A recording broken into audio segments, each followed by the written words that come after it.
Good morning, hand builders. Good morning, Opto Bros. It's time to cram for the week 5 slate. Let's do this. I suffer from a debilitating condition known as atrophic chokitis. Peter's one of the greatest depositors I've ever seen. Trust the process. Let's go. I got auto matched with Levitan. This is bullshit. If I just go the other way in that 66, I win all the money. All the money. If I had 150 lineups, I'd win too. Process over results. Illuminati make a bitch go crazy. I don't know which one of these my baby. Bust down AP, close 5 bullets in your head like KD. Bust it, bitch go bust it. And I had 10 pints with me in Russia. Hey everyone. Good morning. Good morning. Goodness, I have bedhead. I am scrambling this morning. I was up too late. Although I was up late fiddling with my lineups. I've been trying to triangulate the perfect time to make my lineups. I think ideally, if I wasn't having to do content in the morning, if I wasn't writing, if I wasn't answering start sit questions on the Fantasy Life app, I would save my lineup building for right now. But as I learned a couple weeks ago, if I wait until the last minute, I start to run into a lot of dead ends. So I'm actually feeling good about where my lineups are at now after building 3 or 4 lineups. That said, we could get a decent amount of injury news here coming in at 11:30 that could, dare I say, flip the slate on its head. Please let me know in the chat if you guys see any breaking news come across the wire. I did just see Devontae Parker is out today, which is a little interesting. I hadn't been looking at that game too much as far as the Dolphins side, but I think with things thinning out with Devontae Parker, I want to put Waddle and Gesicki back on my radar because I do think there's a lot of nice leverage spots in that game with how much ownership Leonard Fournette's going to get. Chris Godwin's going to be popular. Antonio Brown's going to be popular. So as far as like the Mike Evans, the Cameron Brate, the Waddle, the Gesicki, that's starting to get a little interesting to me. I'll be curious to see when we rerun the Sims how that is looking as well. So how are we doing? Everton's fired up. 6 woke up with chalk on his face. It is going to be a tempting week for anyone who suffers from chalkitis. You see Derrick Henry sitting there. How could he not rush for 200 yards and 2 touchdowns? You see Devontae Adams sitting there too cheap at 8,200. He's going to get near 30% ownership. Stay strong. Stay strong. Make sure you have your EpiPens ready. Those of you with chalkitis. Mookie, I see you've been up all night trying to figure out the Cincy wide receivers too. Yes, I have been trying to figure out the Cincy wide receivers. I mean, this is crazy. So we have Tyler Boyd at 5,300. We have T. Higgins at 5,000. We have Jamar Chase at 5,800. I would say T. Higgins does just barely separate as the best points per dollar play, just being the cheapest. I think they all have a similar ceiling. When you look at Leone's ceiling projections over at ETR, they're all in the 21 to 22 range. And then they're all going to have similar ownership. I'm seeing T. Higgins getting slightly more ownership than Tyler Boyd and Jamar Chase, which makes sense because he's the slightly better points per dollar play. So what do? The one who is actually appearing in the Sims the most of those 3 is Jamar Chase. So it's just one of those classic situations there. I mean, if I were to block out the names and just look at those numbers as far as value, ceiling, ownership, sim percentage, I would land on Tyler Boyd. But again, we're flipping a 3-sided coin here. And I like that game a lot. I've been enjoying reading the ETR sim scores the game scores. And they have that game as one of the best GPP games of the week. I kept talking about it on shows all week that I was surprised that game had such a high over-under. And the total just keeps going up. I think when I did my first look stuff early in the week, it was like 48.5. And now that over-under is up to 51. I still don't know what to do with this Mixon situation. All of the reporting on it has been really weird throughout the week. The team said that he was going to need to get in some full practices at full speed to be good to go. That never happened. But now they're saying he's still going to play. So I don't know what to do with Joe Mixon in this spot. No one's going to play him. No one wants to play Joe Mixon, myself included. So I don't know. I think the hope is that Mixon is truly limited. I'm not rooting for Mixon to be limited, but I'm saying as far as playing this through a logical way, and that they're not running the ball as much, and that they are finally letting Burrow cook a bit with these wide receivers. So I'd make sure you have exposure to these Bengals wide receivers. I like, doing mini correlations with them. I haven't built any lineups that are involve the quarterback in this game, but I like, Aaron Jones, Bengals wide receiver. I like Robert Tonyan, Bengals wide receiver. And I like Aaron Jones enough that I think I might do a couple Jones, Bengals wide receiver lineups, because when I'm looking here at running back, and it is kind of a tough week at running back, I mean, on the top end, the guys that can access a true ceiling that are going to come in sub 10%, we're looking at Dalvin Cook. We're looking at Aaron Jones. We're looking at Mixon. We're looking at Chase Edmonds. We're looking at Josh Jacobs. We're looking at Damian Harris. I mean, these are like top 15 guys that are going to get less than 10% ownership. So it is a gross week at running back. And when those mini correlations present themselves from both an ownership and kind of correlative standpoint, I get excited about them. So I like the Aaron Jones Bengals wide receivers. What are we doing? What are we doing here? Yeah, Jalen Waddle looks real good without Parker, especially as a pivot off of Shenault. Yeah, I do expect Shenault to be popular, but I don't know. Earlier in the week, I thought he was going to be really popular, but I think with the field coming around on the Bengals wide receivers, with the field liking Antonio Brown in that range, I think it'll be in check. I think Shenault will probably be in the 10 to 14% range, which he's not sneaky there, but it's not Odell Beckham week 4 situation. You guys saw my cover boy too, Henry Ruggs. I think he looks extremely good. Basically everyone I trust who is sharp is on Henry Ruggs this week. Sean Siegel is on Henry Ruggs. Ben Gretch is on Henry Ruggs. Crane's on Henry Ruggs. Leone's on Ruggs. We talked to TJ Hernandez about Ruggs. Lord Reeves was in my mentions about Ruggs. And then he's sitting there at 1% ownership. So maybe he comes in a little higher than that. Let's see. GM Eric, GM. What we got Smiz in the chat? Pete, go win something today. Thank you, Smiz. Should we buy NFTs, Smiz, if we win something today? I think we should. Probably go sweep the floor. Shout out Al Smizzle. Thank you for the tip, Smiz. Hope you are doing well on this fine morning. Check out Smiz in his Tinker Cast later this afternoon. You do all the tinkering now, and then you go and you stick to your convictions while watching Smiz. Agent is hoping that Dalvin Cook active news close to lock because I have a lot of Cook. Yeah, I think Dalvin Cook is going to be active.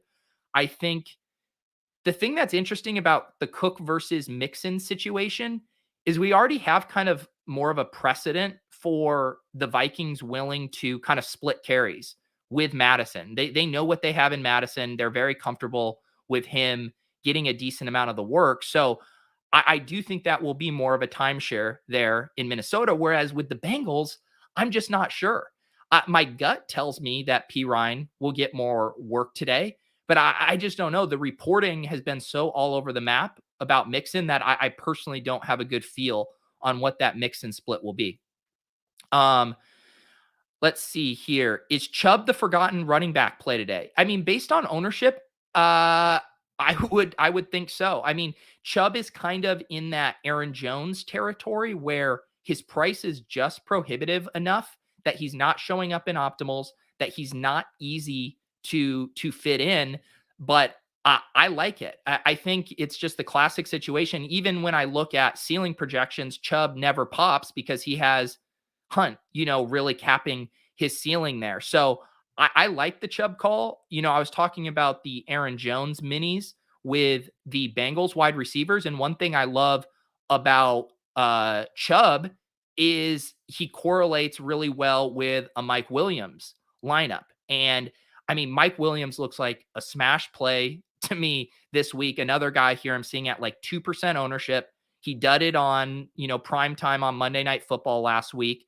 The field is back on to Keenan, and I get it. I mean, Keenan is what, $700 cheaper than him, but I feel like we have enough of a sample size with Mike Williams in this new role that he's been playing this year to feel very confident that there shouldn't be this big of an ownership disparity between Keenan Allen and Mike Williams. So this is all the circle back to Chubb. I like, again, having the kind of tiebreaker there of pushing me in the direction of some of these running backs with a running back or with a wide receiver that I like a lot. So like the Mike Williams and Chubb minis, I do have one of those in my GPP shell right now.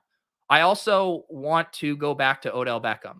I like the Mike Williams and Odell Beckham. The only thing is I prefer the Chubb just because there's so fewer running back plays I like on this slate relative to wide receiver that I'd rather just get rid of a running back slot with that correlation and be able to get in other wide receivers. But Odell Beckham looks pretty good to me down there at 6,000, 2% ownership, popping in the air yards by low model, burned everyone last week. I guess the concern for Odell is just how functioning is that pass offense right now with Baker, banged up. But I mean, this is why you get him at incredibly low ownership, and there just isn't a lot of competition for targets there. His role is really good. Eric is ready to play a lot of Justin Jefferson, assuming a semi-limited Cook best case in a big team total. Yeah, I mean, it's literally the same story every week. You go sort by ceiling projection for wide receivers. Who is up there under 10%? It's Justin Jefferson. He's slightly less sneaky this week. I think he's never actually sneaky. It's one of those things where everyone looks at his ownership and it's in this sweet spot. And then everyone plays him and he comes in over that ownership. So I'm seeing him at about 9% right now. I think in small field stuff, in the SPY, in the juke, and that stuff, I think he'll be probably more 10 to 13%. I mean, I'm telling you, we always say with this Jefferson Thielen stuff, like when all things being equal, just pick your favorite one. Well, not all things are equal this week because Adam Thielen is $1,100 cheaper and he's catching a little bit less ownership. So this is the week to play Adam Thielen over Justin Jefferson. I'm saying it. I don't want to say it, but I'm saying it. I built 4 lineups. I don't have any Jefferson right now, which could be a mistake, but just with my builds, Adam Thielen fit one of them. I know I have to turn in my, PSM model, my age model card playing Adam Thielen over Justin Jefferson, but that 1,100 is pretty meaningful right now. I'm trying to keep an eye on some of the news reports coming in. Mike Kliss from Denver says Cortland Sutton was just out with the trainer, did a leap in the air and looked fine to me. So there you go. Get you a man that can give you GPP plays while hawking TweetDeck at the same time, guys. I haven't been able to watch the Falcons game. I see Matt Ryan is throwing to the tight ends a bunch. Kyle Pitts on the board with a touchdown. Hayden Hurst on the board with a touchdown. But yes, this was an act of war, sending the Jets Falcons to London. Let's see this. I haven't brushed my teeth either. I'll admit it right now. I haven't brushed my teeth. All right. Bradley's on the Aaron Jones T Higgins correlation. Should we talk about the AJ Brown stuff? How he's still longer sneaky. He was in Smiz's top 5 under 5. I listened to a bunch of GPP content this week. Everyone immediately identified AJ Brown. AJ Brown is getting steamed. It got so bad that then we had the Galaxy Brainers coming out and saying Derrick Henry is actually going to be the leverage play because everyone wants to play AJ Brown. I'm seeing AJ Brown right now at about 13% ownership, which is up from the 6 or 7% that he was at the beginning of the week. I think it is really encouraging that AJ Brown is just completely off the injury report. He's a guy that normally rests throughout the week, does limited practices. He practiced all week. He practiced in full on Friday. Extremely bullish on AJ Brown. I don't know what to do with him. I believe right now, let me check my shells. I have him in one lineup with Visca because I have to. It's one of those things where it's like, if I just removed all the names, I probably just avoid it because it's going to get so popular, specifically in my contests. I think it'll be far more sneaky in the really large field stuff. I could see him staying under 10% in the really large field stuff, but in these small field single entry 3 mags, he's going to be popular. He's going to be 15 to 20%. in some of these contests. But I do still play fantasy football for fun, and having an AJ Brown, Laviska Shenault lineup sounds fun to me. So just let me take off my game theory GPP bro hat for 1 second and have a little fun with an AJ Brown, Laviska Shenault lineup. Oh, Jake coming in hot this morning. He wants a Heineke Samuel RSJ. I mean, I'll say this about that, Jake. You can save some money doing that. You can definitely save some money doing that. I mean, let's pull up the Sims, because there were a couple guys showing up in that game, and it was not the ones you named. Curtis Samuel's interesting just because he is still only 3,000. It sounds like he is going to play, but he also was limited throughout most of the week. I did run the Sims just before hopping on here, and some surprises, some not surprising things. Obviously, we understand why the field is so excited to play Devontae Adams and Derrick Henry. But again, this is similar to the Cooper Kupp stuff that we talked about last week, where it's like, yeah, he's popping in the simulations. These are 10,000 simulations, how frequently they are appearing in the optimal lineup. That's this opto rate.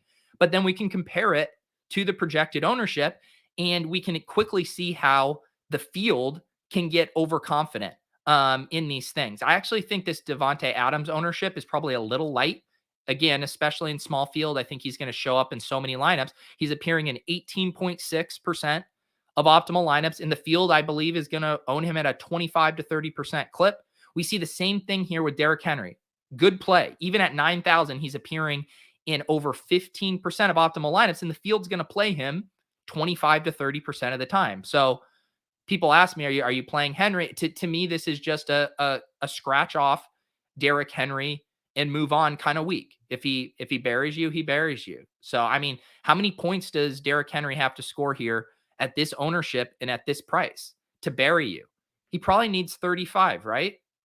He's fully capable of doing that, but I'd rather not play an 8v8 versus my opponents and try to flip the build or pivot elsewhere. We were talking about Justin Jefferson early. You see here, this is a tale as old as time. Justin Jefferson showing up in the optimal lineups more than he is appearing in ownership projections. Darren Waller, same thing. Darren Waller's a nice play this week. I mentioned Ruggs, the cover boy. I like Darren Waller. I like this game. Between you and me, I have a Derek Carr double stack as one of my 4 lineups right now. And yeah, I think there's some sneaky bringbacks. I mean, Damian Williams, his ownership isn't getting too out of control, which I like. I'm seeing Damian Williams. Where's his ownership coming in right now? I'm seeing him at like 12 to 15%. I still think Leonard Fournette is going to pull a decent amount away from him there. And so I like stuff with that Raiders Bears game. Let's see here. Justin Jefferson seems like he's going to be over 15% because on a myriad of shows I've heard people tout him. Yeah, I mean he's the AJ Brown thing where we all look at the ceiling projections and we see, whose ceiling can we get at low ownership? And then it's like, there's Justin Jefferson. So if we have to keep moving down, first it was AJ Brown, then everyone found out about him. Then it was Justin Jefferson, everyone found out about him. I mean, we're looking at Mike Evans, we're looking at DeAndre Hopkins, we're looking at Adam Thielen, we're looking at Mike Williams, we're looking at Terry McLaurin. Those are your guys right now that are truly sneaky under, 10% ownership. No one wants to play DeAndre Hopkins. No one wants to play DeAndre Hopkins in one of the projected highest scoring games on the slate. I get it. He hasn't been fully healthy. Kyler's spreading the ball around. But I've been setting up my lineups with options in that game. There are lots of kind of pivots you can do, whether you're going like, Lance and then a higher price wide receiver in that game. You can go Kyler. You have all those options with the 3, wide receivers down there cheap: Kirk, AJ Green, Rondale Moore. I like Christian Kirk a decent amount this week. You have Brandon Ayuk in that game, who's been pretty bad this year, but now you remove George Kittle. And he's cheap at 4,500, and the field isn't going to really want to play him. He's a very nice late swap option. So I want to leave myself lots of outs for that game. And honestly, that entire late slate, I think this is a really good late swap slate.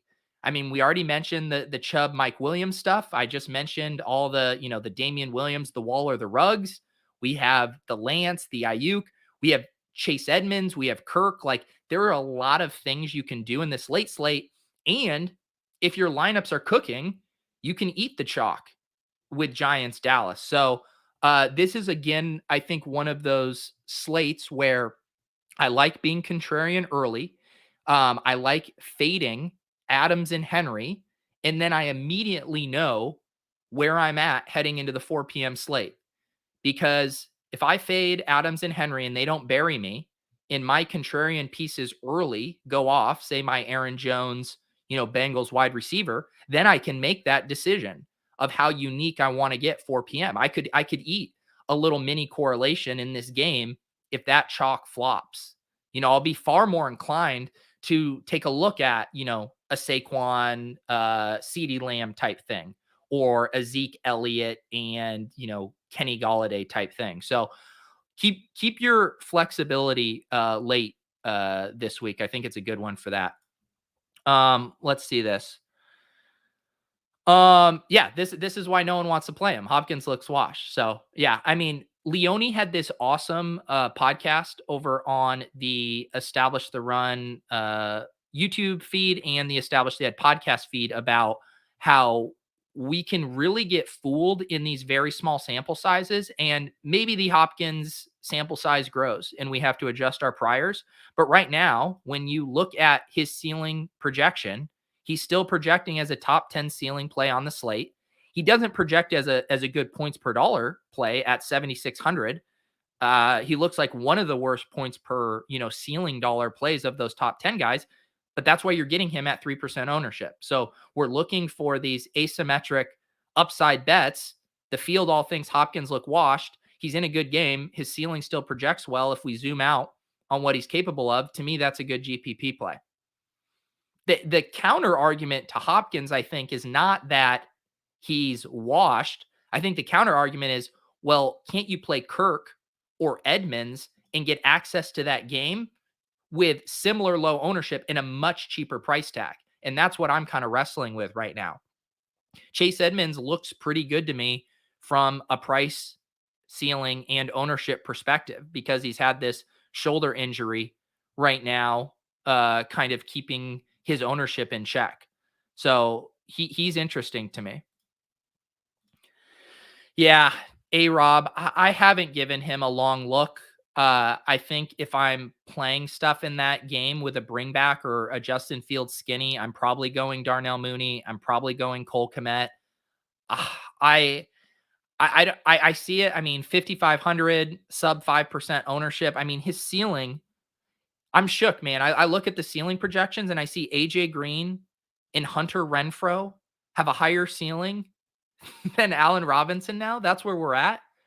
It's crazy. I wish I had a better Allen Robinson take other than I'm not playing him because I think there's similar or cheaper options in that range and I don't have to do it. But I don't begrudge anyone from chasing that dragon there. I mean, it's the same point I was just making about Hopkins. Although we've seen it from Hopkins this year specifically, like we have not seen Allen Robinson unlocked with Justin Fields in this version of the offense. But man, if you're going to get ahead of it, this would be a good week to do it. Pivot to Cleveland LAC to get off the chalk. Is that accurate? Well, I want to be rolling into that 4 p.m. slate with options. I think you have so many options. We know of all these games, New York Giants, Dallas is going to be incredibly chalky. Dak over 10% ownership. We're going to have Daniel Jones over 10% ownership. Kyler and Lance are also going to be fairly popular, but a tier below Dak and Daniel Jones. And then no one's going to play Herbert. No one's going to play Baker. No one's going to play Derek Carr. And when I say no one, I mean, relative to, they're not going to be top 10 owned plays. So make sure you just mess with those swaps. There's very clean swaps. If you're doing a Lance Debo. One I looked at was then going to a Kyler Kirk. You can look at those chalky swaps and then let it ride if you're crushing, or pivot to the contrarian one if not. And there's so many options this week that you're not actually giving up that many projected points. Let's see here. Tight end this week hurts my soul. I have no idea where to go. I don't know. I actually don't mind. I don't mind tight end this week. Looking at my stuff, I'm not seeing ownership really getting out of hand on anyone other than Evan Ingram. I think Darren Waller looks really good. I mean, at 7,300, he is expensive, but when he's 10% ownership and I like this game, I think I have a Darren Waller, Damian Williams mini right now. But we also have a lot of nice, cheap tight ends too. I think the field is probably going to play Ricky Seals-Jones a little too much. But when I'm looking at my stuff here, I'm seeing, Tunyon looks good to me. Cameron Brate looks good to me. Conklin looks good to me. Gesicki, with this news with Parker out, looks good to me. If you want to toss in, a Max Williams to a Kyler stack, that looks good to me. I actually see way more options at tight end than I have a lot of these previous weeks. I'm not sure if you're being facetious or not, but the only weather concerns I have received so far is for the night game. Kevin Roth sent me over a note that I'm including in the Fantasy Life newsletter tonight about the weather in Kansas City. There's going to be a lot of rain tonight. The total still is holding strong, I think, at 56.5. So Vegas isn't scared yet. Kevin Roth did say to temper your expectations on some of the ancillary guys there. But obviously you're rolling with your studs, and that's not relevant to our main slate stuff. So no weather concerns that I know of on the main slate. I agree, Brian. This is definitely the week for GPP players. Ownership is going to spread out, like everyone has said, going to see some uncomfortable plays all over. And I think for me, why it's a good week is more that it's going to concentrate on a few spots. Like having ownership really concentrate on Derrick Henry and Devontae Adams and CeeDee Lamb makes it easier for me. There's just obvious leverage points and a lot of guys with similar ceiling that are going overlooked. So we're gonna find out really early today with Derrick Henry and Devontae Adams in how bad a shape we're in. So we're gonna know very quickly here. Okay. Let's see. I do want to just scroll through a couple of these other sims. We can go look at some of the optimal lineups too to see if anything else is standing out. I do love seeing Aaron Jones here showing up in 10% of optimal lineups. You can see DJ Moore, another guy where we love DJ Moore, but his ownership is outpacing how frequent he's appearing in these. AJ Brown, I don't know why it shows 0% for his projected ownership. That is not true.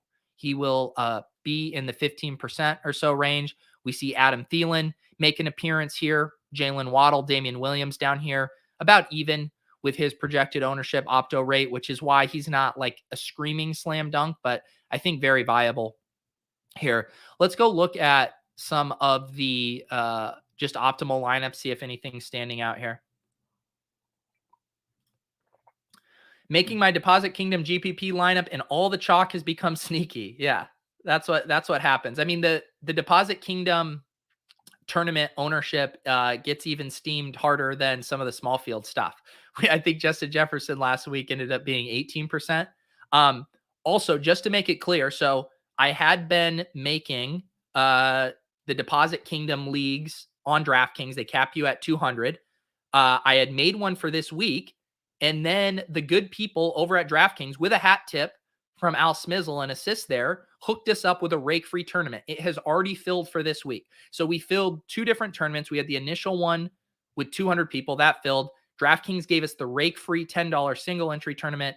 That filled at 350 people. So I will go back to Nathan this week. I will see if we can make it bigger. But I will tell you, we're going to start to scale this appropriately and proportionally. If you want to make sure you don't miss out on the rake-free tournament before it fills, there's going to be two ways to do it. It'll be in the show notes of my videos once I get the link, and it'll be available in the Discord. I'll post it immediately in the Discord when I get that link. So if you haven't joined the Deposit Kingdom Discord, the link is down below. We have lots of DFS channels. If you're a Run the Sims member, you get access to a private channel, the Run the Sims channel. We were hanging out in there late last night talking about GPP plays, some of our favorite spots on the slate, lots of good conversation in there. If you don't sub to Run the Sims, but you still want to hang out and get access to that channel, you can become a YouTube member down below. There's a tier, the Hand Bros and Hand Builders and Opto Bros, and that will unlock that channel once you're in Discord and sync up your YouTube and Discord settings. Feel free to ask me if you have any questions. Austin Lee here. Josh Jacobs, a good pivot off a highly owned Damian Williams on DraftKings, similar price range. Yes, this play was not on my radar until I heard the Establish the Million Bros start talking about it. And I had to look at the numbers and come to grips with the fact that Josh Jacobs at 5,900 at sub 10% ownership on a week where there's not a lot of standout running back plays is, and it is so hard for me to admit this, a fine GPP play this week. This is growth. Today, guys, I touted Adam Thielen and Josh Jacobs today. If that's not maturity, I don't know what is. But yeah, he looks good to me. The problem is I like a bunch of these Raiders. I like Jacobs, I like Waller, I like Ruggs. So that's why I ended up with a Derek Carr double and why I ended up with Josh Jacobs in another one of my lineups as well. So yeah, I like Ruggs, I like Waller, I like these Raiders here. All right. I just wanted to look at the optimal lineups here, and then we'll transition. I want to check out my Owners Club lineups, and maybe we can wrap up with doing a quick draft on Underdog if that hasn't filled yet. It looks like our Battle Royale is still good. If you guys have any other GPP questions, feel free to get those in now. I will try to hit you with any of my final thoughts here. Let's get off of the Thursday to Monday slate. Let's go main slate. We will be back today at 6:30 p.m. on the Establish the Run YouTube feed for the Tilt Space. I believe we have Holka back in the saddle with us after missing 2 weeks, so we'll be glad to get big brimmed Joe Holka back on the show. Let's generate some lineups here. We are seeing a ton of Trey Lance show up in these optimal lineups. Now, this is different from the sim results. This is just a pure optimizer trying to jam in as many projected points as possible. This is not related to the 10,000 sims specifically. But it is interesting to see some of these players show up in here that aren't necessarily chalky. We're seeing a lot of Dolphins now. Run the Sims just push through the updates without Parker clearly, which is why we're seeing a ton of Jalen Waddle and Mike Gesicki here. Interesting to see so much AJ Brown. It just goes to show you too that once a player is starting to appear in these optimal lineups, he is no longer sneaky. I mean, part of what makes guys like Nick Chubb and Aaron Jones and Mike Evans so sneaky is their projection is low enough relative to how much they cost that they don't show up in optimal lineups. And as one thing we learned from Drewby earlier this year is ownership follows cash games lineups in these single entry tournaments. And what establishes cash game lineups? It's optimal projection. So thinking about how that stuff funnels down, I think is helpful from a GPP standpoint. And now seeing a ton of AJ Brown here showing up as an optimal play, he's not going to be sneaky. Alvin Kamara is a guy I haven't talked about and haven't really looked at, but he has been showing up in both the Run the Sims optimal lineups and the Run the Sims simulations too. So maybe I need to give a longer look at Alvin Kamara, but in general this week, I mean, we talk about the ways that you can get unique off of the Derrick Henry chalk, right? You can flip the build where you're going up at, wide receiver and you're going down in the mid tier at running back, which is largely what I'm doing this week outside of Aaron Jones, or you can make a direct price pivot at that same position. So pivoting from Derrick Henry to Alvin Kamara, I think would certainly qualify.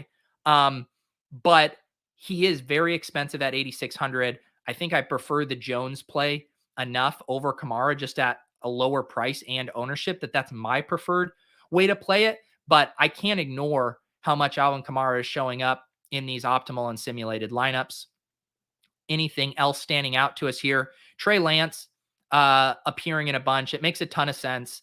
I mean, at 5,700, he has such a massive ceiling.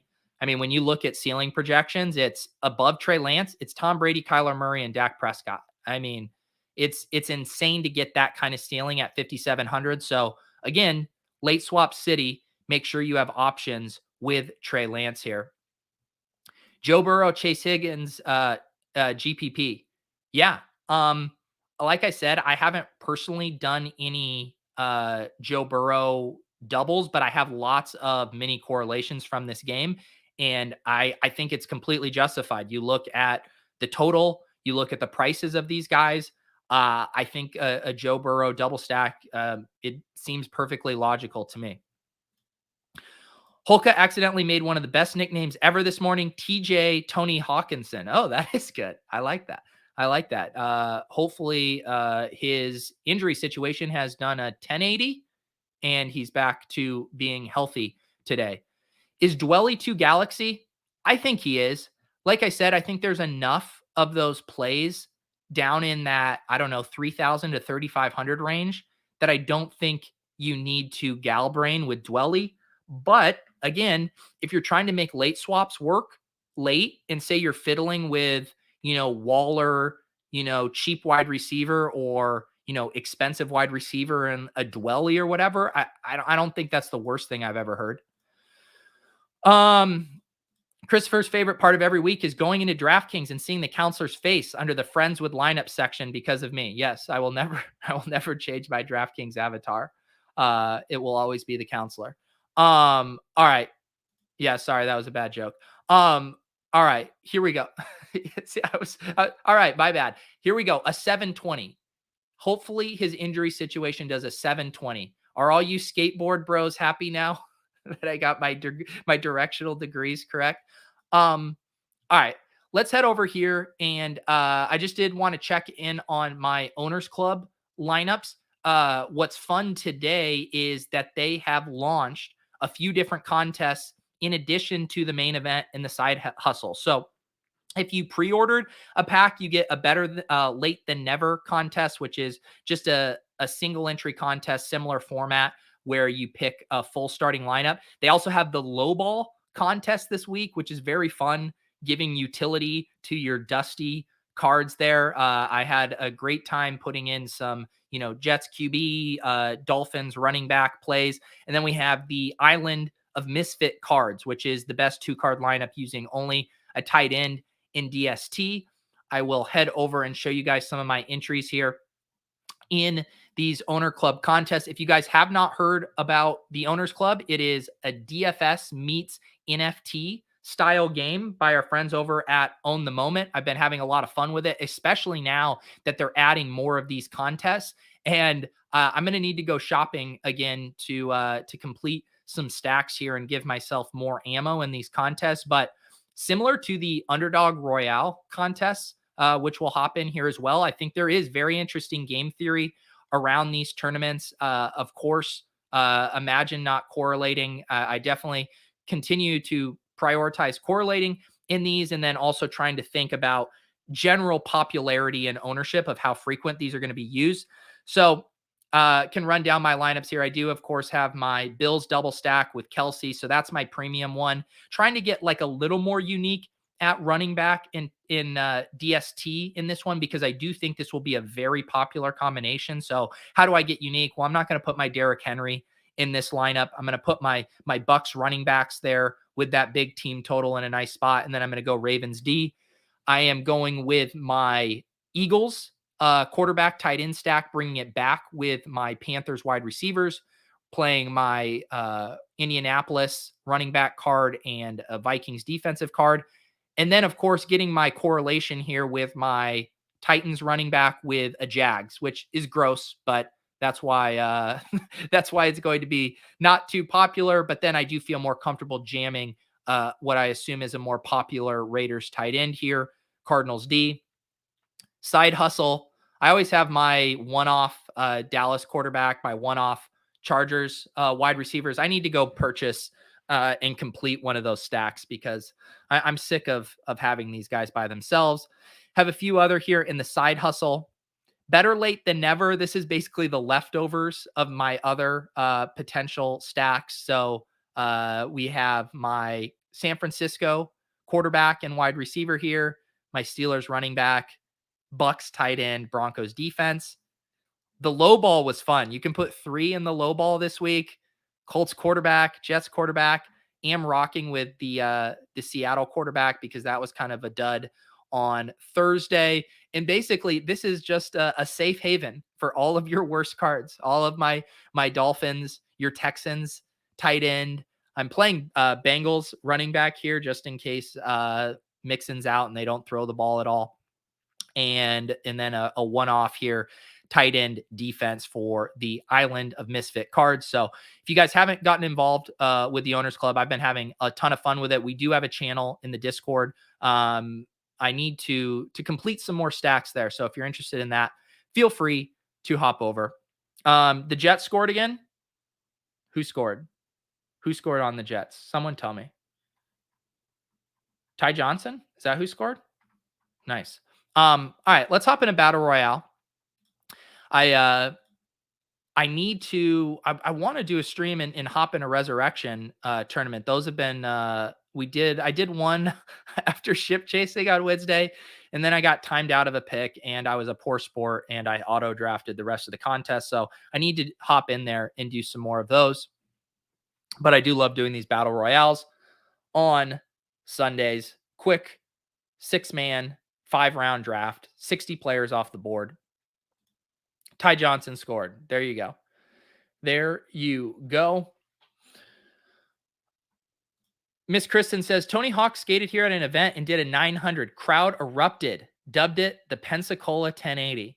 There you go. Why didn't they name it the Pensacola 900? That's my question. Deadhead has a couple of teams going in TOC today. I like it. Yeah, it's fun. I need to do some more work on the secondary market to start getting some stacks that I really like. Let's see here. Last week I took I think I took Henry over Kelsey and I got yelled at. Kelsey okay, so I got yelled at last week for doing Henry over Kelsey. Sure. I'll do it. I'll go back just so I don't get yelled at. I'll take Kelsey here. Kelsey 101. Last week I took Henry because that was the only chance I was going to get Henry exposure. I have him in my Owners Club cards and I had him in 1 battle royale and 0 in DFS. I basically have him in 0 season long. And now you guys bully me off of him on underdog. So it's going to be a coffin week for me if Derrick Henry goes crazy. Let's see here if we're able to set up any other stacks in this game. Wouldn't mind Josh Allen or Mahomes. Diggs does go off the board before he can come back to me. What is up, Luke? We are just wrapping up our showdown cram here like we do every Sunday morning at 10:30 a.m. Eastern, looking at the best GPP plays. And now we are doing a quick underdog draft to get our underdog fix here.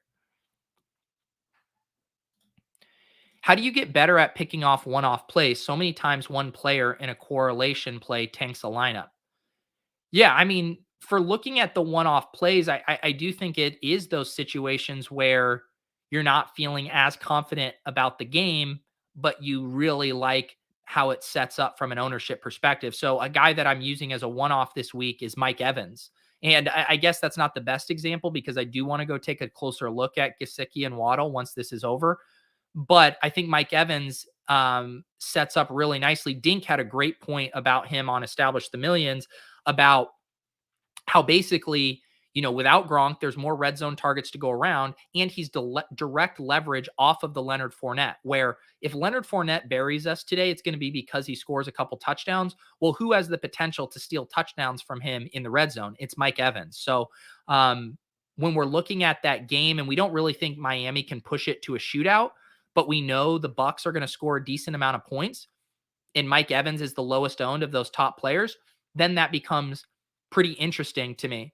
So that's how I get on a one-off play. So I think it's the games you don't necessarily love and want to stack up, but you think there's a really good leverage standpoint there.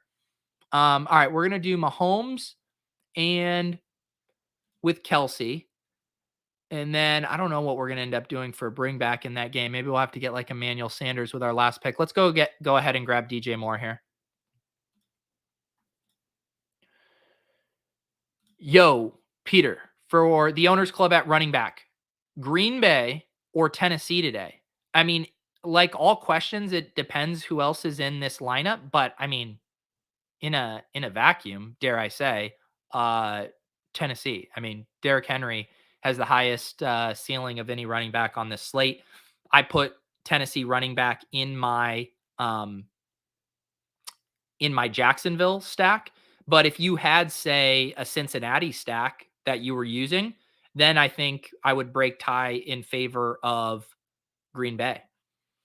If you I mentioned in a vacuum, if you guys ever want to listen to the audio version of these shows, I've been uploading this show, the Monday morning lineup review, and the Friday strategy show to the podcast feed. It's in a vacuum on iTunes. The link is also down below. And I truly have been trying to make the Friday strategy shows as evergreen as possible. These past few weeks with TJ Hernandez, with Drewby, sure, we're talking about some slate specific stuff, but we're also talking about macro concepts that have a long evergreen shelf life. So this past week with TJ, we talked a ton about contest selection and how important that is. TJ's really good about identifying the best contests. And with Drewby, we were talking about a lot of late swap stuff, about not sacrificing projected points when hand building, lots of stuff that I think is worth going back and listening to if you have happened to missed out on those shows and thought, oh, it's just a slate specific show. I don't need to hear that one. I do think you'd benefit going back and listening to those because those concepts prevail week after week. I agree, Vincent. TJ is so sharp. I was super stoked to get him on the show. Would love to have him on again and always pick his brain. Trevor is watching the start of this at the gym. Let's get this money today, Pete. Trevor, congrats on sneaking in the workout this early. I might try to get over to the gym once lineups lock. Now that I got Red Zone on Sling, I can go do some Stairmaster Red Zone watching at the gym. So I might follow you in that regard, Trevor.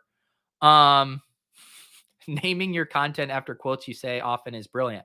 Yeah, I mean, what do you do, right? You lean into the skid. So you accidentally say in a vacuum way too many times, and instead of feeling sheepish about it, you just name a podcast that. That's a easy game there. Okay, what are we going to do here? I need another wide receiver.